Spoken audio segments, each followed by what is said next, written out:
Je vous dis tous shalom et je vous salue partout où vous me suivez.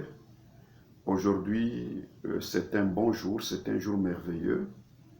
Le 10 novembre 2022, je tiens cette émission à partir de la ville d'Antananarivo, à Madagascar.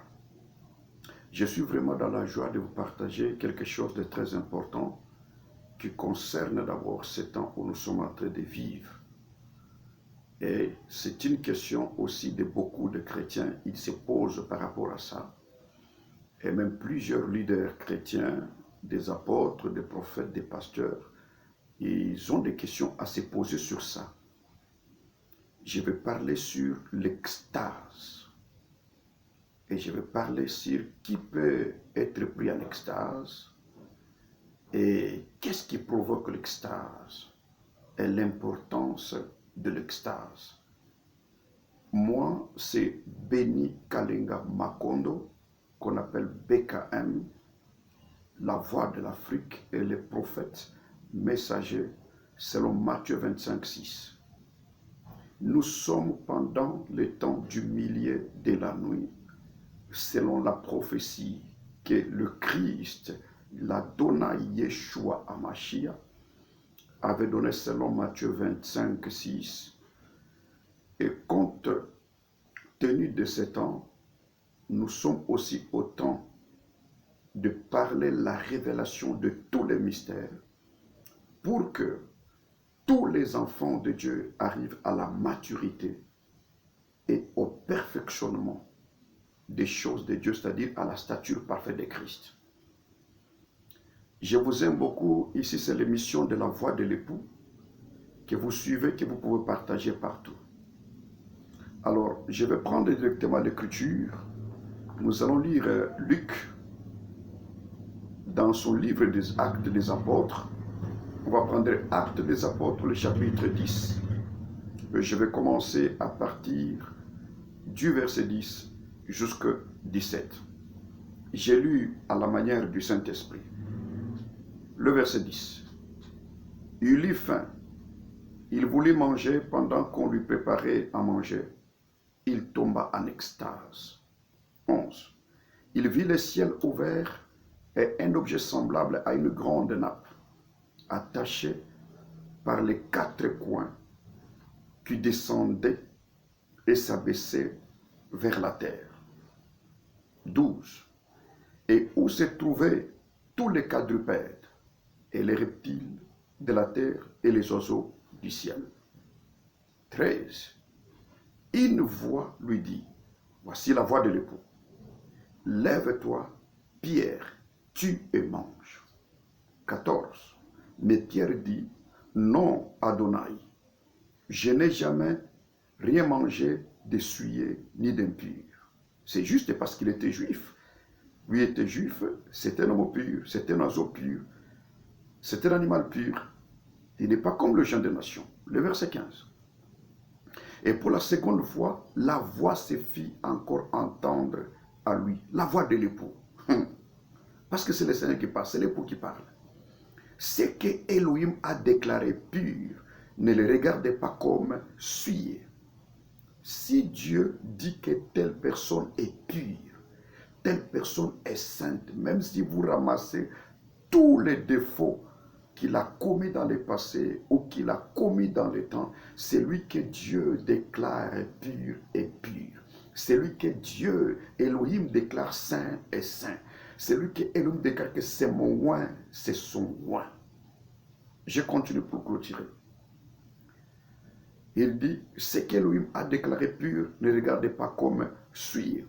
Et 16, cela arriva jusqu'à 3 fois. Et aussitôt après, l'objet fit retirer dans les ciels. Écoutez 17. Tandis que Pierre ne savait en lui-même que penser du sens de la vision. Donc c'était une vision qu'il avait eue. Voici les hommes envoyés par Corneille, s'étant informés de la maison de Simon, se présentèrent à la porte. Je vais parler sur l'extase et je vais d'abord ajouter une autre culture, toujours dans Luc. Nous prenons cette fois-là, nous allons parler de Paul, parce qu'il n'y a que deux grands apôtres par excellence, je peux dire ça. Le premier, c'est Pierre, et le deuxième, c'est Paul. Et Pierre était l'apôtre des Juifs, mais Paul était l'apôtre des nations. Ce sont les deux pieds de l'ange de l'Apocalypse 10. En Apocalypse 10, c'est le verset 1. Et vous descendez à 2. Jean dit ceci, il a vu un ange très puissant qui avait le livre entre ses mains. Et il criait d'une voix forte, mais il a mis son pied gauche sur la terre et son pied droit sur la mer. Or la terre, c'est Israël, et la mer, c'est les nations. Quand nous parlons de pied, on voit les apôtres.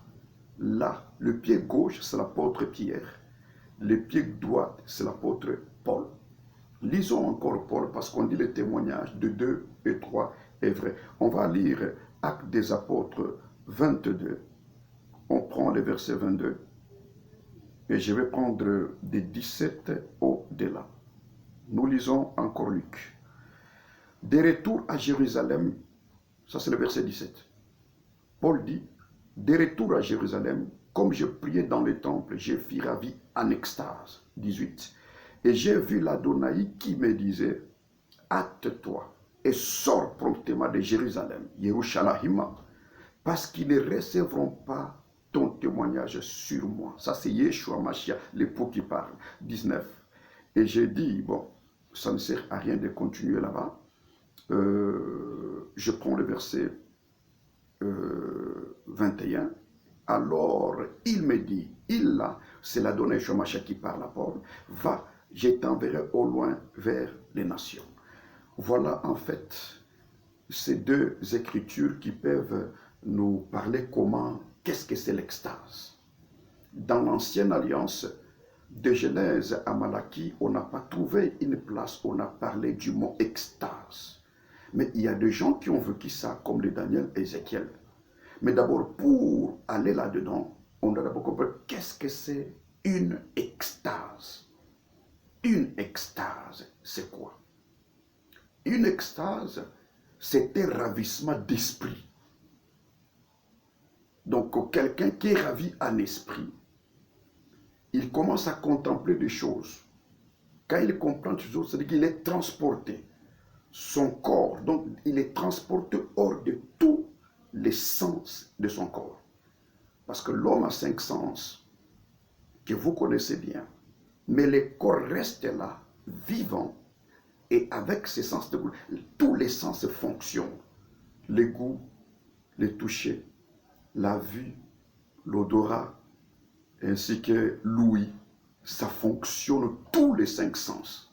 Mais l'esprit sort. Il va voir des choses, il va entendre des paroles, des voix d'Élohim ou de l'Adonai qui est l'époux. Nous sommes au temps de vivre l'extase. Je pense que le mot extase a commencé bien, c'est dans la Nouvelle Alliance avec l'église du temps de la grâce. Parce que l'église du matin, l'église de Moïse, oui, l'Esprit descendait sur eux. Il y avait des prophètes qui prophétisaient, qui voyaient des choses extraordinaires. Mais tomber en extase ou ravi en extase n'était pas fréquent. Même quand nous parlons d'Ézéchiel, il pouvait être transporté avec son corps. C'est tout son corps le transporté. On l'amène dans la vallée des ossements desséchés. Là, il était transporté, ce n'est pas extase. Nous voyons aussi dans Daniel 10, Daniel qui était en jeûne et prière de 21 jours. Avec ses compagnons, il priait. Quand l'ange puissant est arrivé, ses amis ont fui. Ils n'ont pas vu la vision, mais qu'est-ce qui se passe? Daniel est tombé. Et l'homme l'a touché à la main, il s'est relevé, et l'ange a commencé à lui parler. Il appelait cet ange-là homme. Or, quand on appelle l'ange homme, c'est Gabriel, parce que Gabriel veut dire homme d'Élohim. Mais moi, je suis Gabriel, parce que je suis le homme d'Élohim. Or, quand nous parlons des noms de l'Élohim, il n'y a qu'un seul homme d'Élohim. Dans chaque génération, il n'y en a pas beaucoup. Mais il y a plusieurs serviteurs, plusieurs ministres, mais un seul homme d'Élohim. Je m'arrête là. Laisse-moi continuer avec mon message. Ici, selon Pierre, Pierre priait, c'était vers 12 heures, à la 6e heure. Il avait trop faim. La faim peut arriver à un homme de Dieu, à un serviteur de Dieu. Et ça peut nous amener à la prière quand tu as faim, quand tu as soif. La chose qu'il faut faire, il ne faut pas penser à la nourriture, mais entre dans la présence d'Élohim. C'est là le temps qu'il va te parler. Et directement en prière, Pierre fut pris en extase. Il dit, il était tombé en extase. C'est le deux mots que je vais expliquer. Tombé en extase et ravi en extase. Lui ici, il fut tombé en extase et directement, il a vu un grand drap. Quelque chose comme un drap qui quittait le ciel vers la terre. Accroché dans 4 coins. Au cas où nous parlons de 4 coins, nous voyons déjà l'alliance de Dieu avec l'universel. Les 4 coins de la terre, le nord, le sud, l'est et l'ouest. Mais les draps qui descendaient du ciel et vers les bas. Mais sur ces draps-là qu'il a vus dans la vision, il y avait des quadrupèdes, il y avait des reptiles, il y avait des oiseaux. Tout ce qui était impur. On dit à Pierre, tu et mange. Et Pierre dit, non, je ne peux rien manger d'impur. Oui, parce que les Juifs, selon Lévitique 11, de 1 vous descendez, Dieu avait donné la nourriture au peuple juif. Dieu a séparé les animaux purs et les animaux impurs. Et lui a séparé les oiseaux impurs et les oiseaux purs. Et lui a séparé ce qui devaient manger. Mais ici, quand Pierre regarde sous le drap, qu'est-ce qu'il voit? Pierre voit les animaux, les oiseaux et tout ce qui était impur. On lui dit, tue et mange. Et il a refusé cela pendant 3 fois. Et Elohim lui dit, ne déclare pas impur ou souillé, c'est que moi, Elohim, je déclare pur. Les oiseaux impurs, les animaux impurs, les reptiles représentent nous les gens des nations, nous les Congolais, nous les Malagasy, nous les Français, nous les Américains, nous les Sud-Africains, nous les Nigériens, nous les Chinois, nous les Russes, nous les Anglais, ainsi de suite, ce qu'on appelle les oiseaux impurs, les animaux impurs, les reptiles dans la révélation. Comme Pierre était juif, il ne peut pas manger les choses impures, c'est-à-dire manger, c'est le fait d'aller prêcher l'évangile, d'apporter l'évangile. C'est-à-dire que Pierre a refusé de nous apporter, nous les gens des nations, l'évangile. C'est ainsi que Dieu, Elohim, l'Adonai Yeshua Mashiach, a choisi Paul. Il lui a donné les bâtons pour les gens des nations. Tomber en extase. Laisse-moi vous expliquer, parce qu'aujourd'hui, il y a beaucoup de fausseté. Nous voyons des gens depuis les années 90, les gens qui font tomber les gens sous l'onction, les gens tombent sous l'onction. Maintenant, moi, je pose la question, ces gens-là qui tombent sous l'onction, ils se relèvent avec quoi? Quand on tombe sous l'onction, normalement, on doit se réveiller avec une révélation, un message, une vision. Lorsque Yeshua Mashiach était apparu à Saul, sur le chemin de Damas, Saul est tombé et il s'est réveillé avec la révélation. Lorsque Yeshua Mashiach l'Adonai était apparu dans l'île de Patmos à Jean, qui était là, Jean qui dormait chaque fois dans sa poitrine, il n'avait jamais tombé. Mais là, dans l'île de Patmos, lorsque Jean voit le Seigneur, l'Adonai, venir dans la révélation, Jean est tombé. Et quand il est tombé, il a commencé à recevoir la vision, la révélation qu'on appelle Apocalypse. Tous les jours que toi tu tombes, on t'impose les mains que tu tombes sous l'onction. Qu'est-ce que tu reçois comme révélation quand tu te relèves? Pierre est tombé en extase. Il dit, j'ai tombé en extase. Quand il tombe, il reçoit la révélation, un message qui l'amène à une grande mission. Et cette mission, c'était seulement pour les gens des nations. Et il a refusé de tuer et de manger ces animaux, ces quadrupèdes, ces petits oiseaux impurs. Donc Pierre a refusé de nous apporter, nous, l'évangile. Ainsi, regardez maintenant Paul. Paul dit ceci, quand il était à genoux dans les temples, il priait. Et pendant qu'il priait, lui, il fit ravi en extase. Lui, ne fait pas tomber, il fit ravi en extase. Et dans l'extase, c'est l'Adonai Yeshua Mashiach qui lui parle et qui lui dit ceci. Il dit, Paul, on ne peut pas écouter ton témoignage ici. Va vers les nations. Écoutez, tomber ou ravi en extase, cela n'est pas donné à tous, c'est faux. C'est seulement Pierre, c'est seulement Paul. Et si nous pouvons prendre aussi Apocalypse 4, le verset 1, vous allez voir Jean qui dit ceci. Il dit, puis il a vu le ciel ouvert et il entend une voix qui lui dit, monte ici. Parce qu'en extase, il y a toujours une voix, c'est la voix de l'époux. Directement, il dit, il fut ravi par l'esprit et il est monté au ciel. Là, si nous regardons bien, quand il fut fait par l'esprit, il est parti. Il a commencé à voir des choses. Il a commencé à parler des choses qui vont arriver. Pour l'Église, ça s'est arrêté là-bas. Mais il a commencé à voir les choses qui vont arriver à l'avenir. Pour Israël, pour le monde à venir, pour les nations à venir, jusqu'au dernier jugement et aussi, on peut dire, au rétablissement de toutes choses. Nouvelle Jérusalem et tout. Quand vous tombez en extase, il y a quelque chose qui se passe. Quand vous tombez sous l'onction du Saint-Esprit, normalement, Dieu doit vous donner une révélation. Tout tomber sous l'onction par terre et que personne ne voit rien, ça vient du diable, ça ne vient pas de Dieu. Parce qu'il y a des témoins de tous qui sont tombés sous l'onction, sous la puissance de l'ange. Parce que l'onction, c'est quoi? L'onction, ce n'est pas l'effet de tomber. Non. L'onction, ce n'est pas d'abord de l'huile qu'on verse sur quelqu'un. Non. L'onction, c'est un ange que Dieu, Elohim, donne à quelqu'un et qui t'accompagne dans une grande mission. Et lui m'avait dit à Moïse, je mis devant toi un ange qui te fera entrer dans les pays que j'ai promis. Il va chasser les Étiens, les Cananéens, les Phérésiens et tout ce peuple-là. Il est devant vous. Quand Dieu oint quelqu'un, il donne un ange par rapport à ça. Nous le voyons dans l'Apocalypse 22. 6, 7, 8, 9. L'ange qui avait montré à Jean toute cette révélation. Jean voulait l'adorer. Il a dit, ne m'adore pas moi. Adore Elohim. Je suis ton compagnon de service et c'est lui de tes frères les prophètes. Ça, c'est un ange prophète. C'est l'onction prophétique. Quand nous parlons d'onction prophétique, c'est que Dieu, vous, Elohim, vous donne un ange qui est prophète, qui doit commencer à vous révéler les choses. Retournons à l'extase. Oui, mes frères, on peut tomber en extase et on peut être ravi en extase.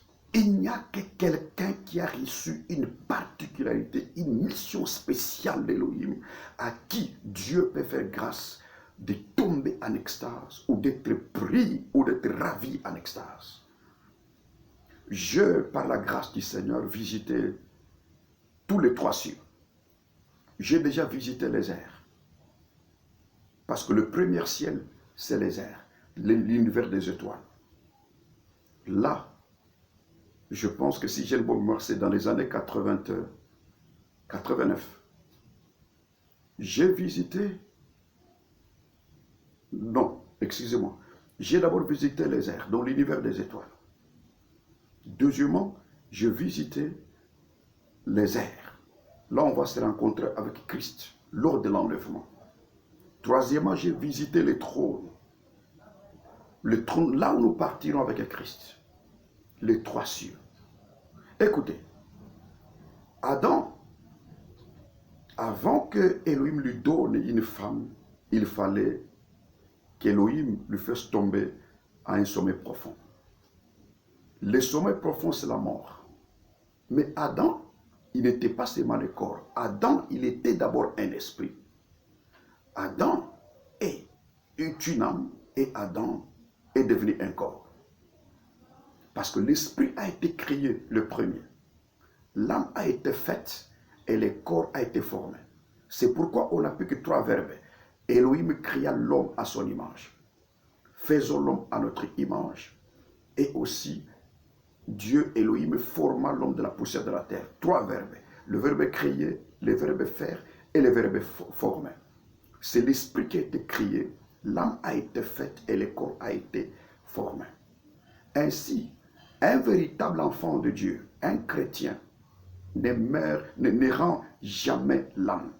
Comme nous le disons, que ton âme repose en paix. Si un chrétien meurt aujourd'hui en Christ, il se repose. Donc son âme se repose, mais il rend l'esprit. C'est ainsi que Christ à la croix, il avait rendu l'esprit. Même Étienne, quand on l'a lapidé, il a rendu l'esprit à Elohim. Un chrétien rend l'esprit Un chrétien ne rend pas l'âme.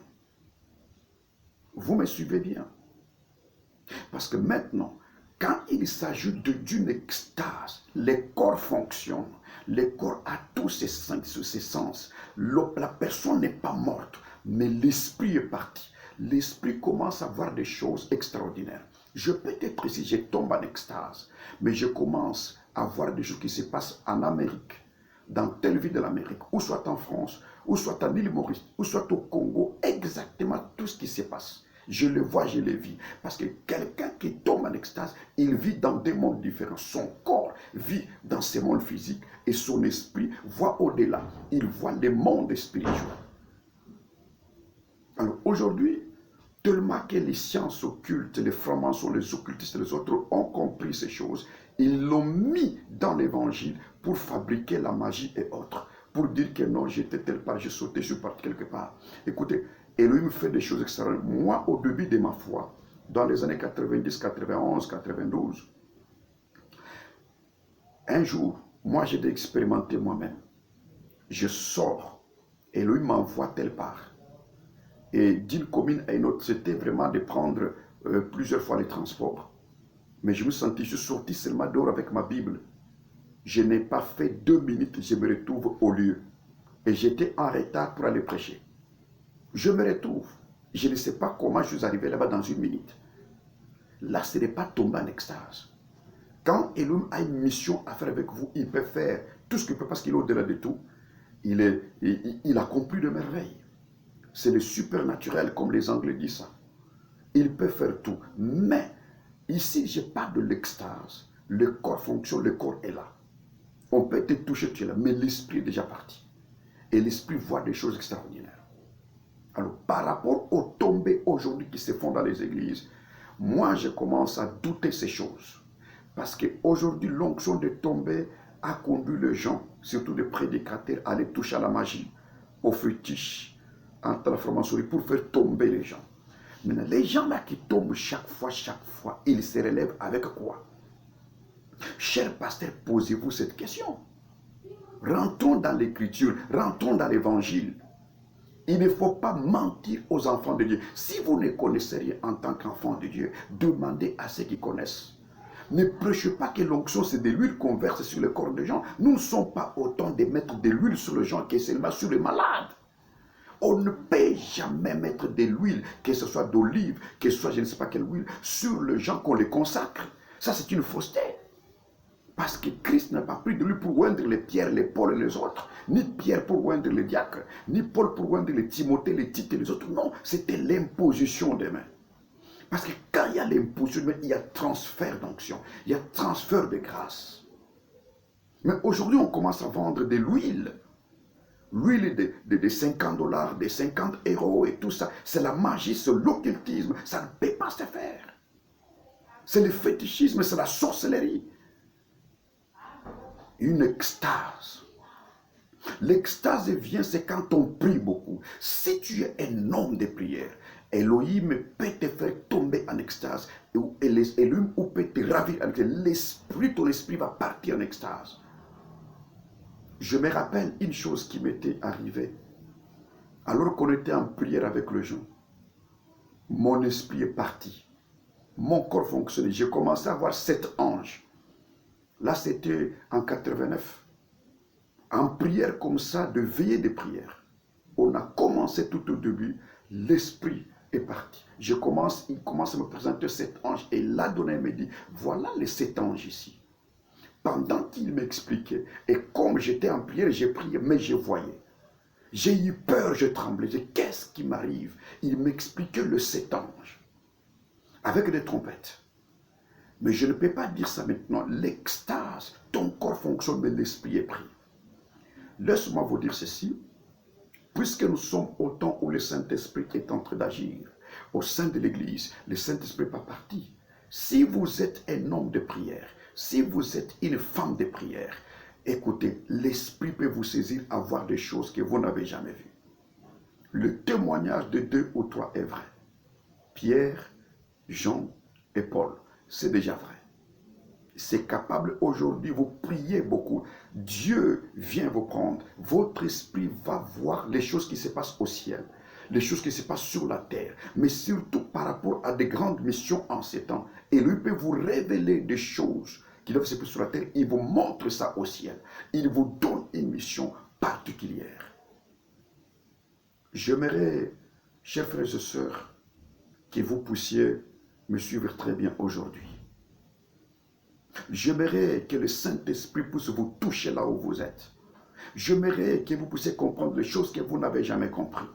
J'aimerais que la Donaï vous amène dans une grande dimension. Nous sommes au temps de voir les choses qu'elle n'a jamais vues. Nous sommes au temps d'entendre les choses que l'on n'a jamais entendues. Et nous sommes au temps de comprendre les choses qui ne sont jamais montées au cœur de l'homme. Je suis en train de voir un mouvement prophétique qui vient. Les gens vont commencer à tomber en extase. Ils voient des choses extraordinaires. Dieu les envoie dans une grande mission.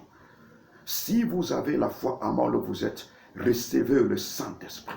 Recevez l'Esprit prophète. Parce que l'ange qui était avec Jean dans l'île de Patmos est avec moi parce que je suis un prophète envoyé, un prophète messager. Il marche avec le même ange. Les choses que Jean a vues, je les ai vues. Christ m'est apparu le 30 décembre 90 à Lubumbashi, en République démocratique du Congo. Je ne dormais pas, c'était comme ça qu'il m'est apparu. Et il y a des fois, il me prend, je suis ravi, en extase, et je vois des choses. J'ai vu 3 fois le ciel.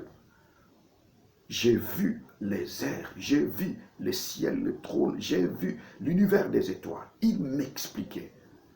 Il y a des choses que vous devez comprendre. N'arrêtez pas l'Église tout en fait des déclarations. Seulement déclaration, déclaration, déclaration. Non, ça ce sont des slogans inutiles. Nous sommes au temps des révélations, des visions et de comprendre la prophétie. C'est ainsi que Elohim m'a envoyé vers vous toute la terre avec une mission selon Matthieu 25, 6. Ensuite, vous donner la lumière des Écritures, vous faire révéler toutes les Écritures de la Genèse à l'Apocalypse. Si vous avez besoin de mon livre que j'ai écrit, intitulé La lune du temps et la prophétie, c'est un livre de 560 pages qui est en français. Et dans ce livre, tout est parlé de Genèse chapitre 1, le verset 1, jusqu'à l'Apocalypse 22. Quand vous avez ce livre, vous n'avez pas besoin d'acheter une Bible, parce que tout est expliqué là, dans la révélation prophétique. Je vous demanderai d'avoir ce livre. Pour aujourd'hui, je vous bénis et je vous laisse là. Je vous dis vraiment merci de tout votre temps que vous avez mis pour suivre cet enseignement. Que l'Adonai vous bénisse. Si vous avez des questions, ne manquez pas à les poser. Je vous remercie beaucoup. Je vais prier pour vous. Précieux Adonai Yeshua Mashiach, merci pour ce jour de révélation. Je bénis ton peuple et tous ceux qui me suivent soient vraiment bénis. Accorde l'esprit de la prophétie, l'esprit de révélation, pour comprendre des choses qu'ils n'ont jamais comprises, pour entendre des choses qu'ils n'ont jamais entendues et pour voir des choses qu'ils n'ont jamais vues. Là où tu es, mon frère, reçois l'esprit de la prophétie. Que l'esprit de la prophétie, qui est l'esprit de Yeshua, habite en toi pour te faire contempler des grandes choses et t'enseigner la vérité. Soyez bénis au nom tout-puissant de notre Adonai, Yeshua Mashiach. Amen. Merci beaucoup, merci beaucoup. On va se revoir.